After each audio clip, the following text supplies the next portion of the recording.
hello from Santa Cruz.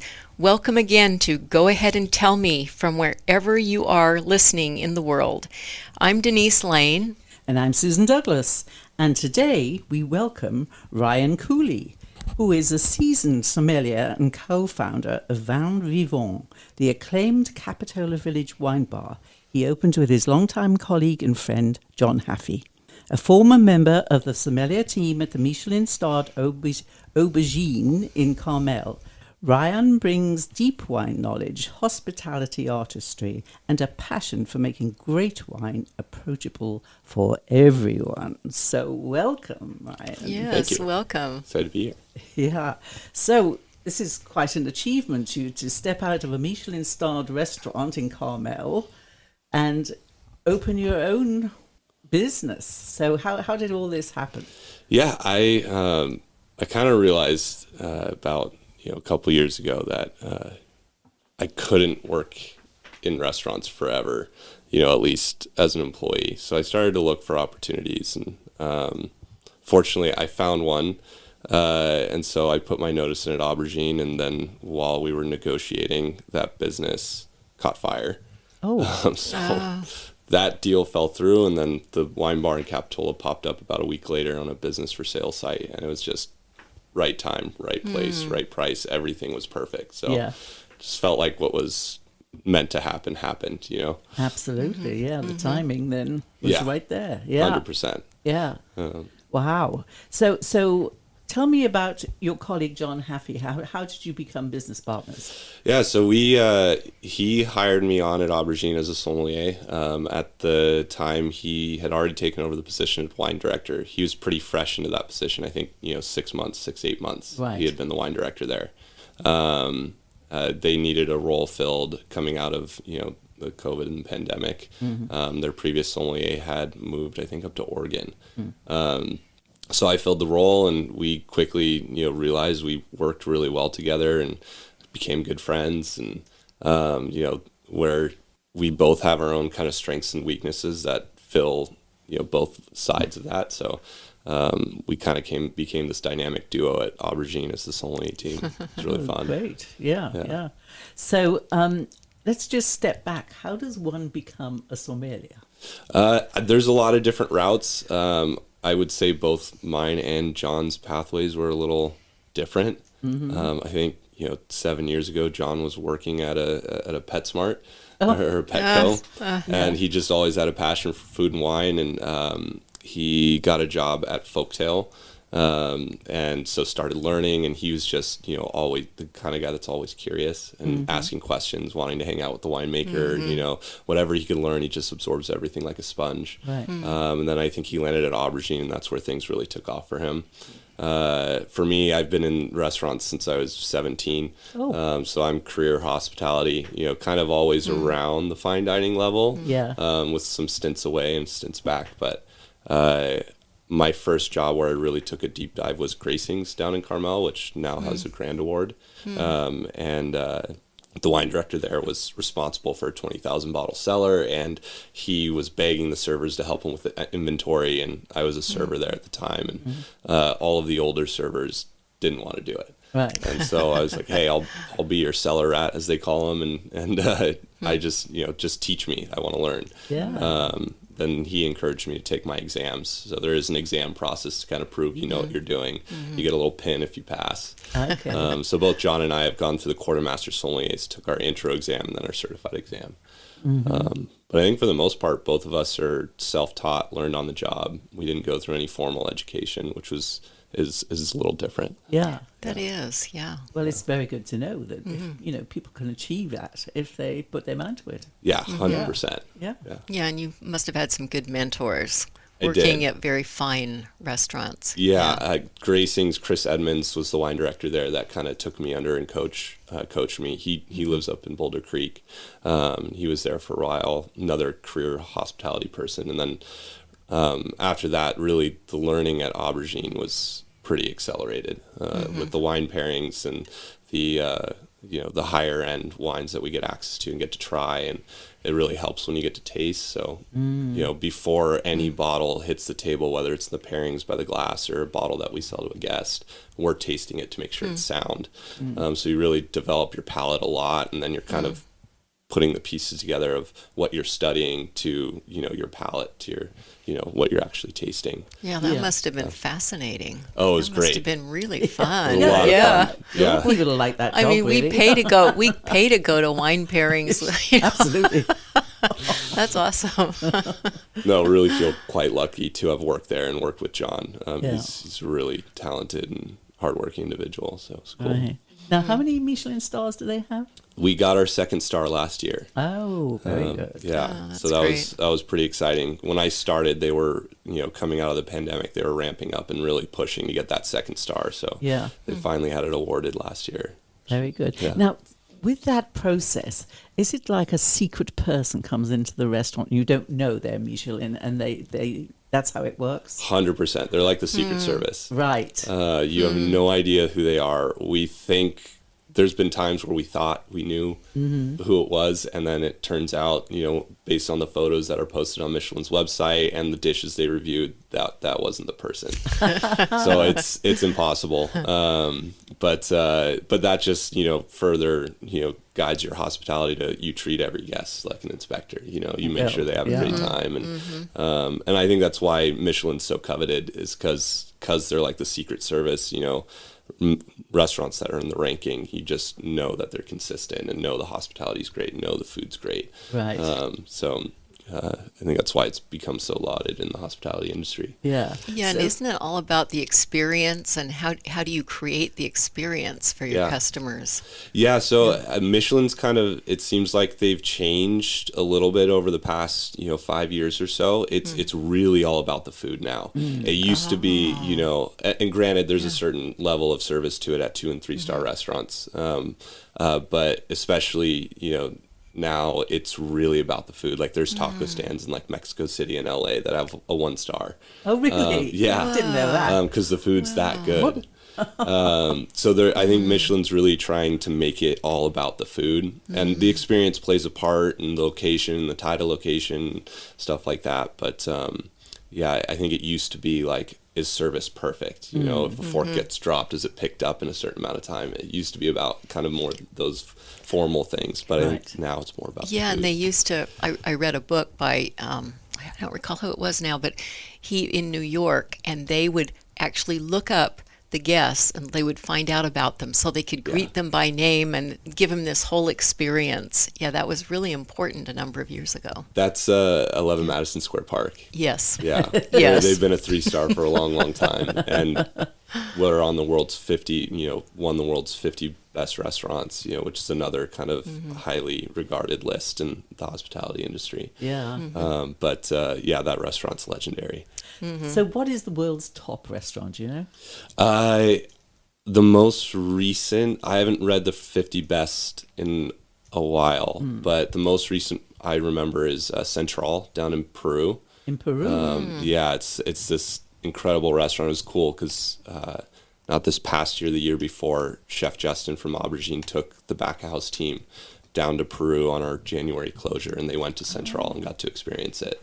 Wow. They said it was incredible. I bet. Yeah. Oh, wow. Well, especially when you think about Peru, it's the amount of ingredients there is crazy. Yes. And Central bases their menu around elevations. Yes. So your 8 to 12 courses or whatever they do, each course is specifies an elevation and what grows at that elevation. Oh, it's pretty wild. Wow, that's so Jeez, fascinating. Yeah, it's really That's cool. Pretty intense, to garnish your food at a certain level. Yeah. Wow. Yeah, it's really cool. Yeah. I'll go someday. Yes, I'm sure. Yeah. I think I'll put that on my bucket list. Yeah. Actually. Yeah. What about you, Denise? Do you think? Yeah, I think so. Yeah. It says here the top one is Maldo. Is that what Maldo. you're talking about? It's in Peru. Wow, Peru got another one. Oh. That's a new restaurant It's a then. new one. Or a restaurant I haven't heard new, of at yeah, least. yeah. Yeah. Yeah, well, I love Peruvian food, actually. Yeah. Or Yeah. Maido, Maido. Oh, in Lima. Oh, cool. Yeah. Yeah. Well, go Peru. They're crushing it. They sure are. So anyway, let's get back to Vin Vivant. Yeah. So how did it all, take shape between you two guys? Yeah, so after my other deal fell through, this popped up, and everything was kept real quiet. I had to sign an NDA just to talk to the broker. But I started, I got permission from the broker to talk to John, because as soon as I was like, okay, we're going after a wine bar, my investors were on board. I was like, I'm not doing a wine bar without John. Right. The two of us working together, plus, his ability to kind of keep me on track in terms of, wine at the highest levels. And, it just was too good of a partnership to pass up. So I started talking with him and talking with our investors. And then, we went back and forth with the sellers for, probably a month and a half before we finally, signed a purchase agreement. And then it was just, pedal to the metal. I think we got the keys on August 11th, and I pulled a couple of 18-hour days to get open by the 13th of August. Yeah. So intense, 2 days. but but what was nice is both John and I, funny enough, separately got what's called a Type 85 ABC license, which essentially allows you to run a wine retail store from home. And kind of ship to friends and family or whoever else you might connect with. Okay. And so we've had that for a couple years. Plus, being sommeliers, you tend to have your own wine collection. So we both had inventory ready to go, which was great, because we have a few, multiple vintages of a lot of different producers, and, just our collections were just ready to roll into the wine bar. So it was kind of seamless in that way. We didn't have to fork out a lot of money to build inventory, which was really nice. Yeah, you were prepared. Yeah. So it's a lot of French wines you carry, I believe? A lot of French wines at the moment. Yeah. That tends to be me and John, what we really like. So naturally what we had at home was a lot of French wines. Yes. But as, I'm in business longer, we're in business longer, we'll expand a lot into, Italy and Spain. Portugal's really exciting right now. I'd like to get a little more into like South America and Central America. And then also, of course, more California. Yes. Yeah. Yes, we're right in it. Yeah, we're right in it. I know, it's amazing how many wineries there are. Yeah. I'm It stunned is. when I actually realized how many there were. Oh, yeah. Yeah, wow. And how many great wineries are popping up, too. Is that right? Really talented individuals. Farm Cottage right here in Santa Cruz being one of them. And, he kind of took over his family's Alfaro vineyards at a young age, and he's making some incredible stuff. Yeah. Yeah. Are you into champagnes or anything like that? Oh, yeah. I yes? love champagne. Yes, me too. In fact, you'll like to know this. Corvin came out with a champagne storage system. And so that... and it keeps it fresh we tested it for a month and it was fine.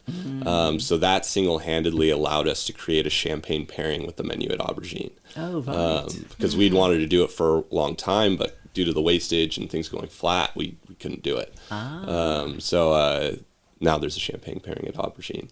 Wonderful. Wow, that's great. Yeah. Yeah. So, sorry, go ahead. Oh, I was just going to ask, do you see your wine bar as a place for education, discovery, or just relaxation? All of it, really. If people, I'm never going to force education onto people or anything like that. I want people to come in for the experience that they want, and they're just there for a glass of wine at the end of a long day. Great. But if you want to learn, I'm there. And so, I just, all of it. So what's That's the story fun. behind the name of Vin Vivant? We wanted something French because of a lot of our expertise is in French. Yeah. But we also realized French quite often isn't easy to pronounce or read. So we needed something simple. So John came up with, originally it was Vins Vivants, which means living wines. Right. And then I was like, it sounds a little weird with the S. Let's just do Vin Vivant. Yeah. Living wine. And so that was really, kind of a combination of John and I, but John liked the idea of Vins Vivants or living wine. Right. Yeah, that's nice. Yeah, indeed. Yeah. So have you toured France? I got to go to France for wine purposes for the Yes. first time in January. So John and I went to Burgundy in January. And then I caught a train back to Paris, and my wife flew out to meet me, so we got a little vacation. But Burgundy was unbelievable. It was Yeah. so cool. Yeah. I didn't realize, you always study things on maps and you kind of feel like you get an idea of what the area is like, but it's such like country, rural villages, with miles and miles of vineyards between each village, and no one really lives in between the villages. It's Right. it's pretty wild. Yeah, wonderful. Just vineyards, huh? Yeah, just vineyards. Yeah. Wow. And it's crazy because you walk through some of the most, highly regarded vineyards in the world, and there's no fences. There's like little small stone walls sometimes, but Right. you can walk the vineyards if you want of, Yes. Montrachet or Corton Charlemagne or, these crazy vineyards. Yeah, when you look at those little grapes and think what they do, Yeah, right? yeah, exactly. Or how much they cost when they're in the bottle. Exactly. I remember years ago, I, by chance, ended up in the Clicquot caves Oh, cool. when it was the Madame. Yeah. The original Madame Clicquot was, I don't know what it costs today. Because then came the Veuve Clicquot, right? Yeah, yeah. But this is the first one, the Madame, which Yeah. is super expensive. Yeah. And the only kind of byproduct of that was my regret at not having bought a crate at that point. Fair enough. And the fact that in the caves, there's a lot of moss growing from the atmosphere. Yeah. And they gather this moss to make penicillin. And I'm allergic to penicillin. So I broke out in this rash. So that the next morning I was like, oh, what's going on? And then I thought, oh, Lord, I walked through those caves. Oh, no. Oh, That's wild. So it people have to know is. that. Yeah, you got to be careful, I guess. Yeah. That's pretty crazy. Yeah, right. So do you go around Napa at all? Or? I've been around Napa, go to Paso Robles quite a bit, Sonoma a little bit, but just from proximity, I live down in Prunedale near Moss Landing, so right. we're right by that 101. Yes. Plus, my in-laws live down in Napoma, so going down to Paso is a real easy stop for us. Right. But I try to make it up to Napa maybe once a year, so Yeah. I go visit some producers. Yeah. Well, with all that choice out there, how on earth do you narrow it down? I'm fortunate enough to where a lot of the wine comes to us, through distributors or importers. I went to a trade tasting up in San Francisco yesterday where I probably tried over 100 wines from, producers all over the world, mostly French and champagne. 100 wines. Yeah. Okay. So Yeah. when you're exposed to that amount of volume and you really get to see things side by side and distinguish quality, I think that's something that's probably the hardest thing to do is like, okay, why is this, $50? Why is this 100? Right. Because you got guys like me going to trade tastings, trying them side by side and really differentiating them. That's really it. It's just tasting. Somebody's got to do it, right? Someone's got to do it. Tough job, but I know. So, just thinking about the wines themselves, do you find that there's less tannin in European wines compared to American wines? I'd say there's more. Generally, especially Italy. Yes. Italy's got a lot of tannin, a lot of structure in those wines kind of throughout the country. And then you have France and Bordeaux is, if you have Cabernet or Cabernet blends from Bordeaux versus Cabernet or Cabernet blends from Napa, you'll notice the tannins a lot more because the alcohol and the higher alcohol and the higher, body and fruit of the, California grapes tend to balance those tannins out a little bit more. Whereas Bordeaux, those tannins, the alcohol doesn't get as high. The fruit isn't as expressive when young. It's also why Bordeaux ages so well. You can have Bordeaux at 50, 60 years old because of those reasons. Tannin helps kind of the aging process and keeps it from going bad. I'd say European wines tend to have more tannin than California. Interesting. Also, I have friends who are allergic to wine here, but when they go over to Europe, they don't have a problem drinking the wine. Yeah. So that was a funny thing. When we went to France, we noticed we didn't really get any hangovers. And my wife's pretty sensitive to alcohol. So I almost wonder if it's a combination of the food, your diet over there, especially in France. It's a lot of cheese, a lot of animal fats, and that helps create kind of a lining and a coating in your stomach to protect from the alcohol. A lot of bread too. So there's a lot of absorption, but then you also get into water quality and how they treat their water. They treat it with ozone, so it's they're not putting whatever they might filter water with here, or clean water with here, but. Do they put preservatives in their wine over there? Yes. Like sulfites and so forth? Yeah, they do. There's, France and a lot of producers in Europe, especially the younger winemakers, there's kind of this minimal intervention natural wine movement. So, but there also is here. And, sulfate allergies, whenever someone tells me, I'm allergic to this wine or that, I was like, okay, what are your symptoms? Because I think a lot of people get confused. Sulfate allergy is quite rare. It usually tends to cause respiratory problems. You feel it in your lungs, almost like you got fluid in your lungs. Oh, right. What people often get confused with is they'll feel like they have a headache, or they'll get sniffles, or they'll get like swollen sinuses. And that comes from histamines. Histamines are more common in red wines. And the sinus pressure from histamines, especially coupled with alcohol, can definitely cause headaches and problems like that. And alcohol can also cause swelling of the face, things like that. So I always ask, hey, what's going on? What are you allergic to? Because if it's histamines, I'm like, okay, I'm going to give you a white wine if you still want to drink, or maybe we'll give you a really light red where the histamines are a little more mellow. But if you are sulfate allergy, that's important for me to know, because then it's like, okay, if you're going to drink wine, it needs to be a natural wine where they're not adding anything, or the parts per million are really low. Like a lot of the minimal intervention producers that I work with, they're adding, 3 to 10 parts per million at bottling. So your total free sulfates is below 30. Which is very, very low and almost imperceivable to humans, even with allergies. And that tends to be kind of my MO anyways with the wine bar. But yeah. Yeah. Okay. Do you know of any good organic wines? Oh yeah. I mean, almost everything in the bar I work with, whether they may not be certified, because a lot of times it's hard for these smaller vineyards, or not worth it for these smaller vineyards to get certified organic. It's very expensive, and it's a very arduous process. So quite often they'll practice organics, they'll practice biodynamics, even without the certification, just because they believe in doing the right thing. So almost every bottle of wine I have in the bar is at least practicing organics. That's awesome. And that includes a lot of local producers. Keegan Mayo with Assiduous, he's the head winemaker at Bargetto, but all the fruit he gets for his Assiduous wines are all organic. And then, Farm Cottage is farming organically. Ian Brand practices organics. All these producers, they're doing the right things.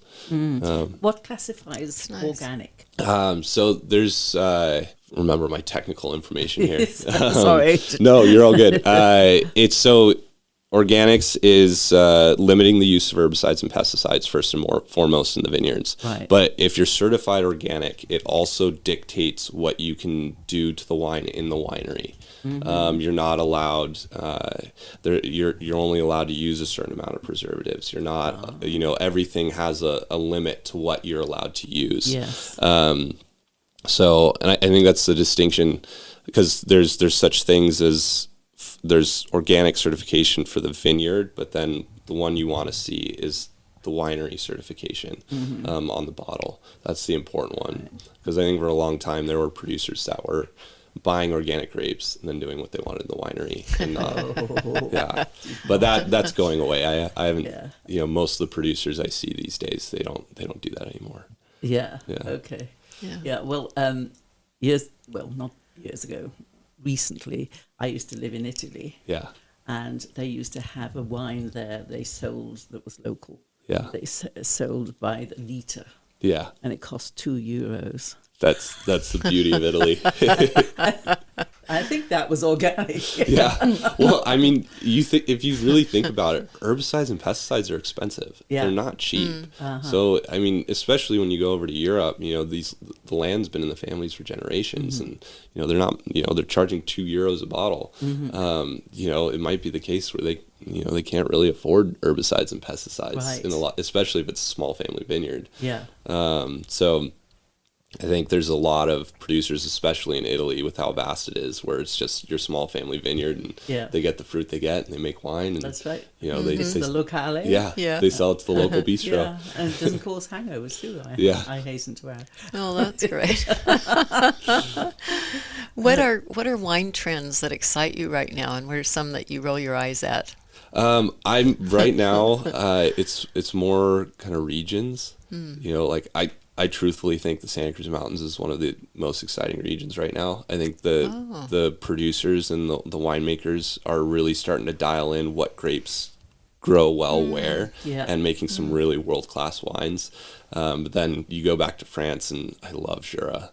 It's a small mountainous region in eastern France, and they do Chardonnay and Sauvignon and Trousseau and Pulsar and Pinot Noir.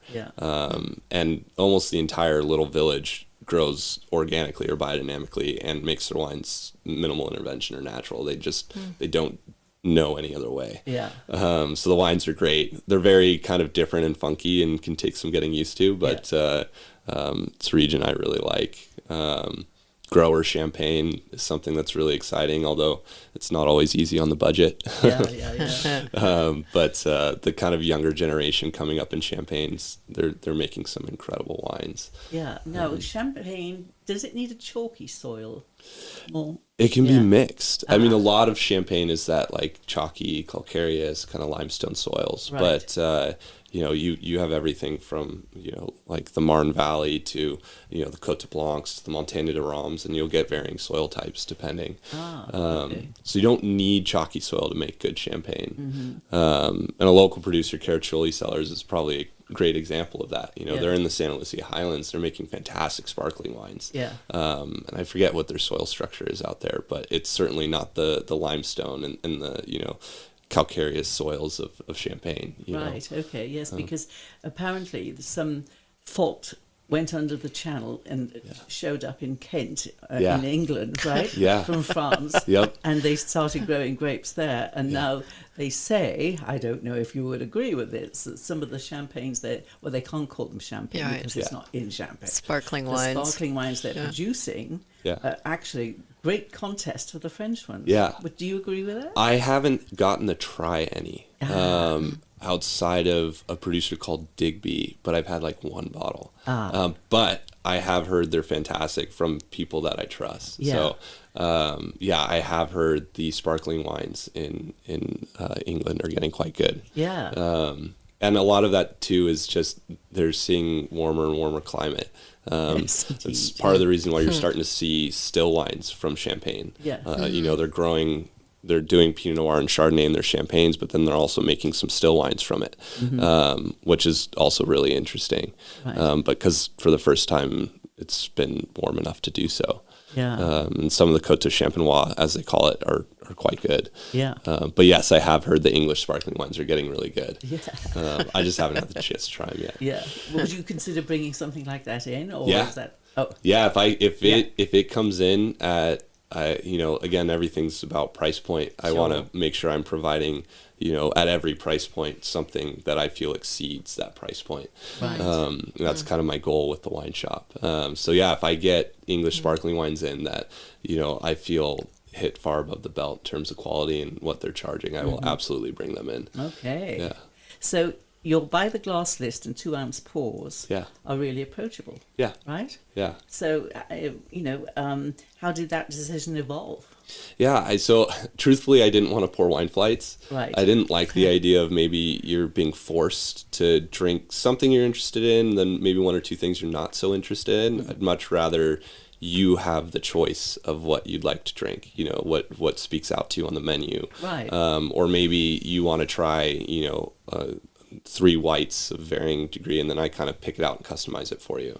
I kind of like that route better. So that was the 2 ounce and 5 ounce option. And then, our by the glass markups are a little bit lower than your, typical restaurant or wine bar would be. Because at the end of the day, we just feel it's more important to get people in and drink some cool stuff. And if you can make it more affordable, it kind of makes it more fun and less stressful. Because wine can definitely be, especially in the higher end, it can put some damage into the bank account. So, Do you hope that it becomes more, your wine bar becomes more of a community gathering or a destination spot? Both, right? I really hope that we start getting people, on their way from, San Francisco to Carmel stopping by, or, traveling to Santa Cruz, and they come by the wine bar, as part of, their culinary tour, and they're stopping by local restaurants, because there's a lot of great restaurants in Santa Cruz popping up. And so I'm really hoping, Santa Cruz starts to become, a food destination. I think that already, was put in motion, probably a decade ago. And then of course, community driven is really important. And so truthfully, why I want to have things at an approachable price point to where people can feel comfortable coming in after work and grabbing a glass. But we plan to do things like trivia night, and I'm going to do a bunch of tasting events with winemakers and stuff. And so definitely having both is kind of the combination you look for. Yeah. And what's your philosophy on balancing well-known labels with hidden gems? Yeah, I mean, you have to have stuff that sells when it hits the shelf. That just drives your revenue, right? But I think that's kind of what's fun is, I'm in a nice position where I feel like people can come in and kind of trust me, and people ask a lot. So I can kind of help build brands that maybe aren't so well known. But of course I also have, some of the more famous Burgundy producers, and I'll bring in a bunch of Bordeaux and Italian producers that are a little more well known.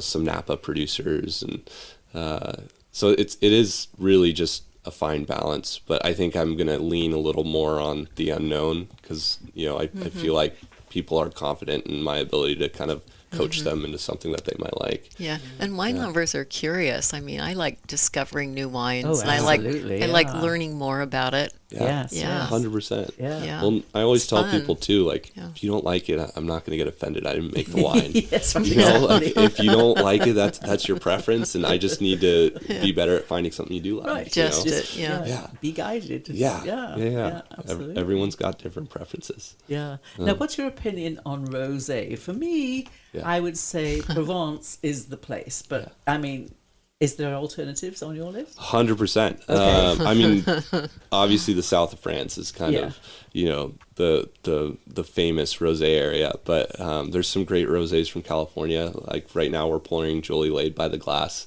They're a producer up in Sonoma, and it's a rosé made from Trousseau Gris. Okay. Pinot Gris, which is really interesting.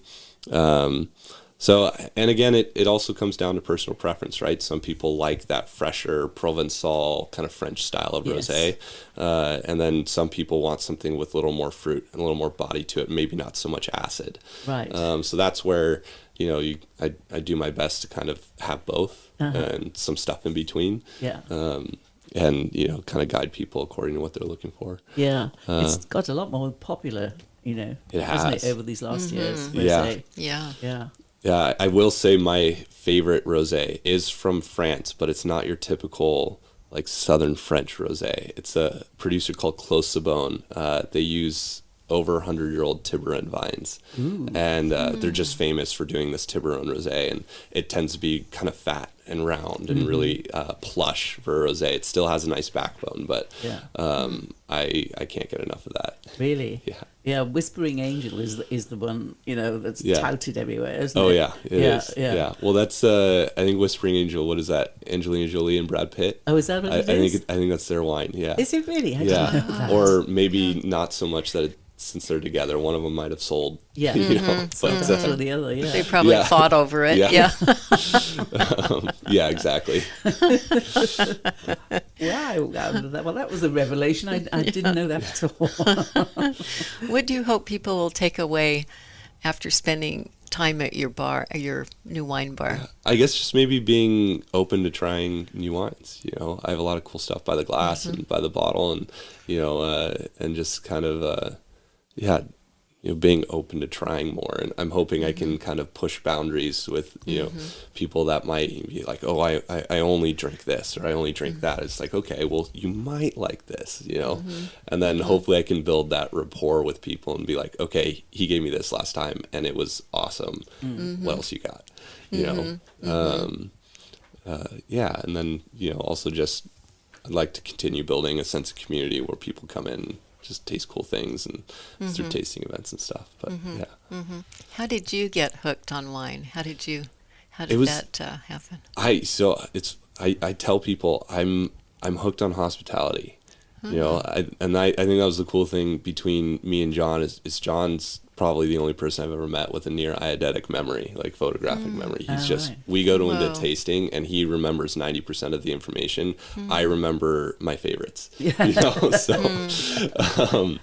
So it's great. It was a great combination between him and I, because he can get super technical with guests that want that experience, but then I'm able to make people feel really invited into a space, especially at a 2 Michelin star restaurant. It can be kind of scary. Yes.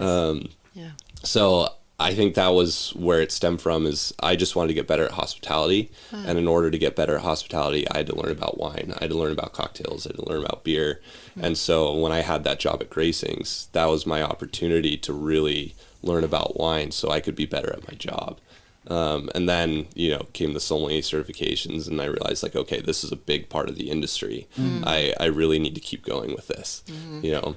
But I would say I'm more hooked on hospitality than anything. And with hospitality, what's something invisible that guests might not notice but is essential there? Oh, good question.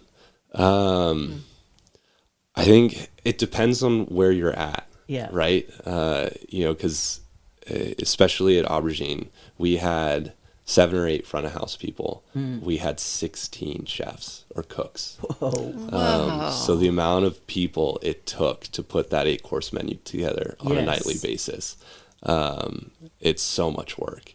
And it's fun being in the front of house because you get to be the face of it all. But we quite often had the chefs come out and spiel the dishes there. But at the wine bar, it's much less that. Right. I have a fantastic baker, Talia, who comes in and bakes every day and does our pastries there. Like right now, she's doing a tomato milk bread with a rosemary compound butter and then a lemon olive oil cake with poached pears and spiced pear butter. We should go. Yes. We should go, Susan. I'm Getting hungry.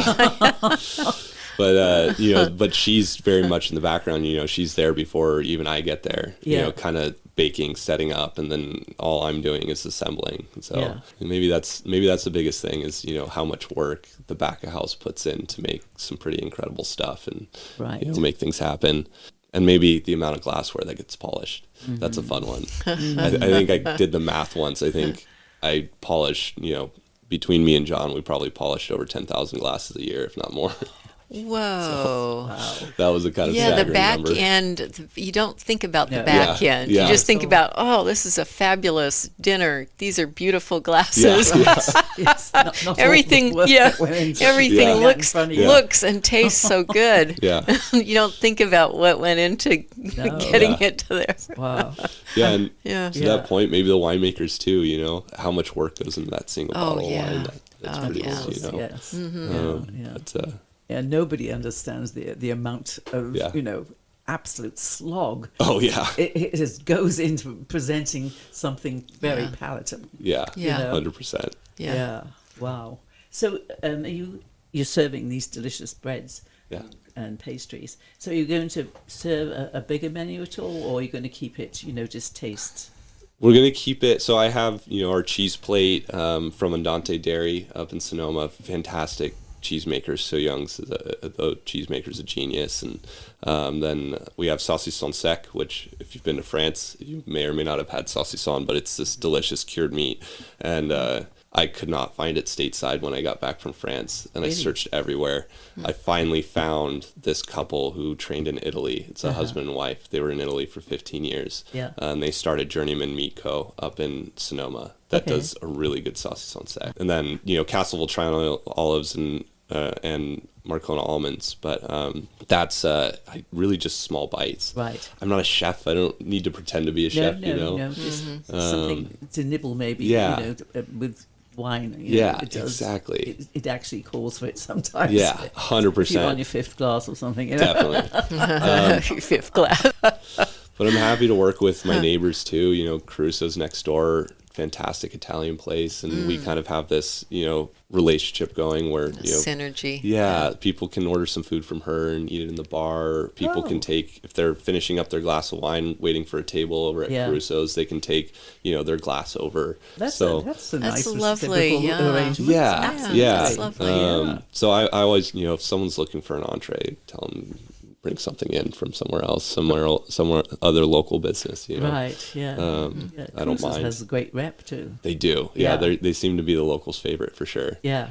Wonderful. Yeah. Do you ever find a pairing so good you want to call everybody you know? Oh yeah. I mean, Talia's olive oil cake. I pairing right now this Ratafia from Champagne. It's one of the only dessert wines made in Champagne, and it's flavored much like a Madeira or a tawny port, so very savory, kind of caramel, but it's much more elegant. It's 6 degrees lower alcohol. It's much lighter. It still has some sweetness to it, but a lot more acidity, a lot more texture. So it matches the sweetness that is there in the cake, but doesn't overpower it, and it's really good. Yeah, so that's the one I'm excited about now. But there were hundreds at Aubergine that we did with the dishes there that John and Chef put together that were just unbelievable. Sake, I think, is probably one of the most underrated pairings with food right now.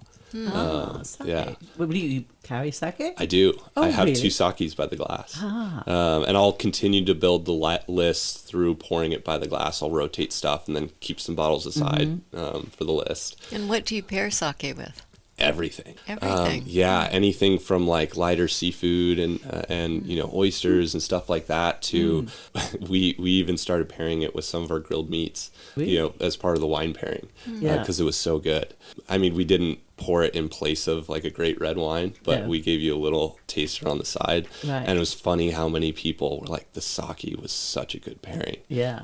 With something that was grilled. Yeah. That's Do you something, serve it hot or cold? Mostly cold. Personally, I prefer the cold chill sakes. So like the Junmai's, or which Junmai means that there's nothing added to it, including brewer's alcohol. So they're usually a little more elegant, a little fresher, a little more texture. But definitely the chilled sakes. Yeah, and they are traditionally better quality, aren't they? The ones that are warmed. Yeah, and polishing rate of the rice grain, makes a big difference. So like you have your Hanjozo styles; those are those like milky, cloudy sakes, and then the warm sakes are usually kind of somewhere in between Hanjozo and like what we call Daiginjo or Ginjo or Daiginjo, which reflects the polishing rate of the rice grain before they ferment. Right. But yeah. And I read you're going into beers. Yeah. Are you? Yes. I have beers as well. Oh, yeah, we do okay. have. So I just got my tap system all cleaned up and fixed. So I had 2 good working lines when I took over.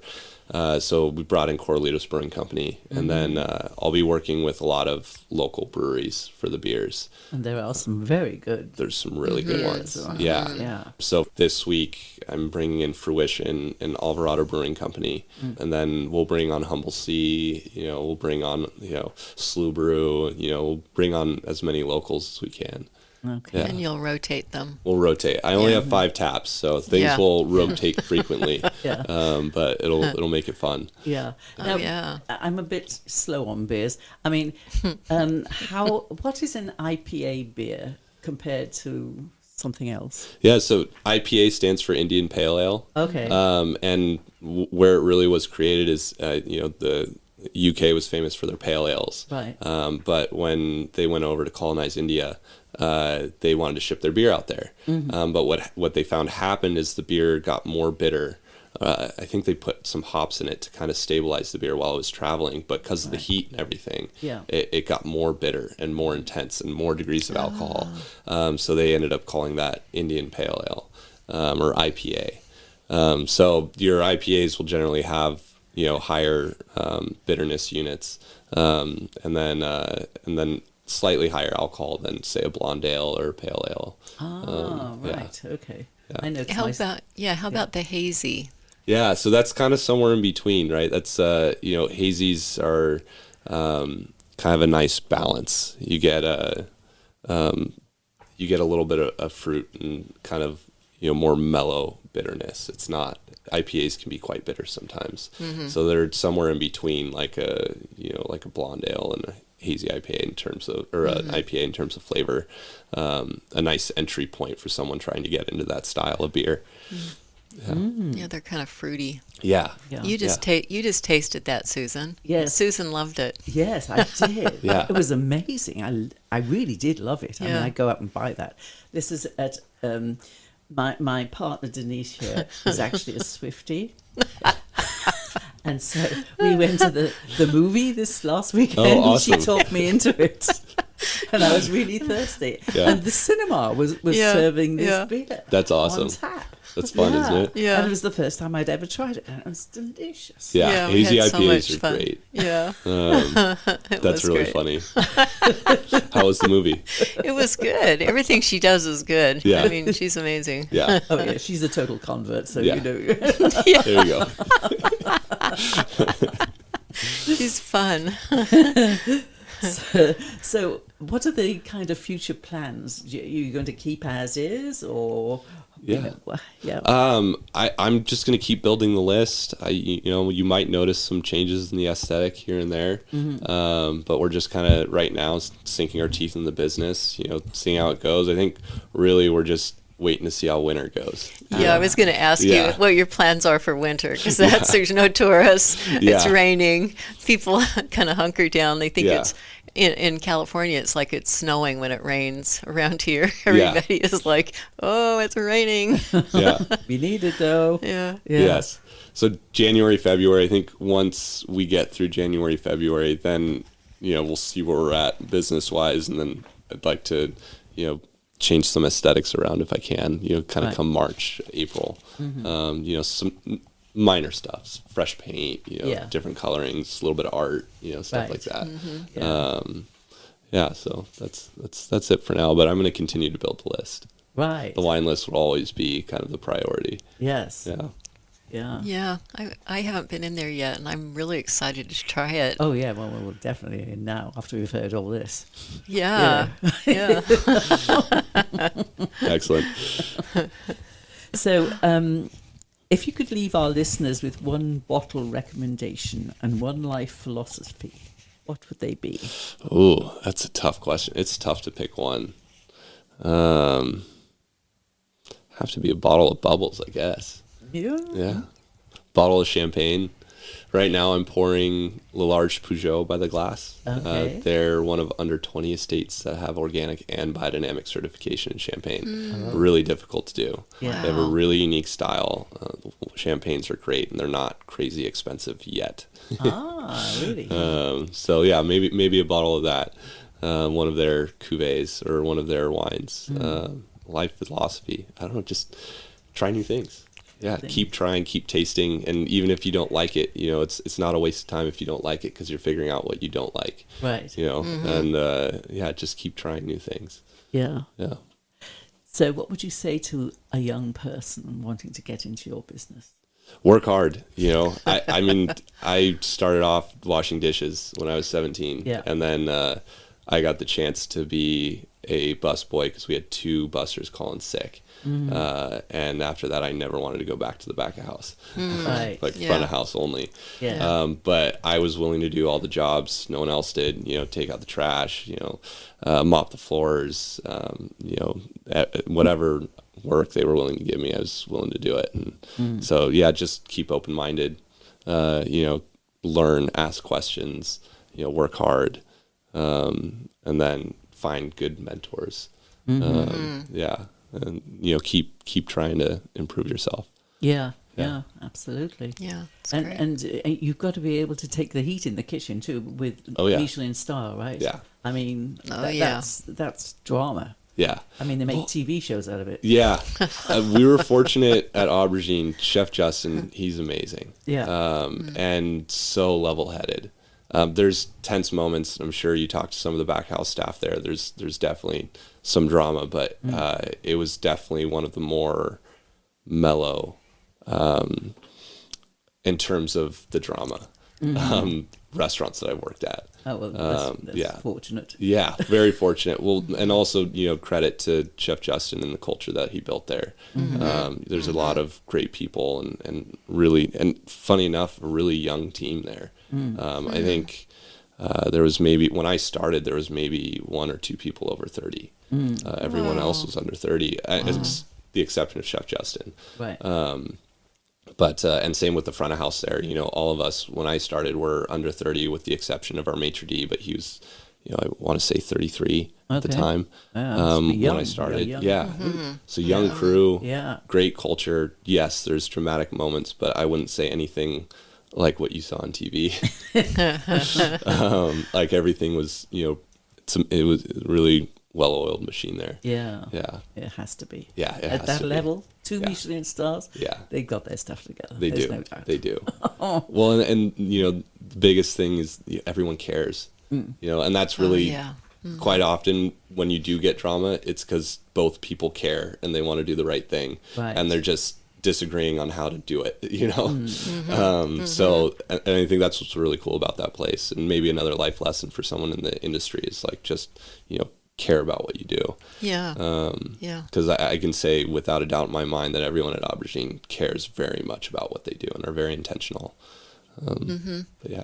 Yeah. And have you and your partner ever disagreed on a bottle? And how do you resolve that? I Do wouldn't you have say- a blind pairing or?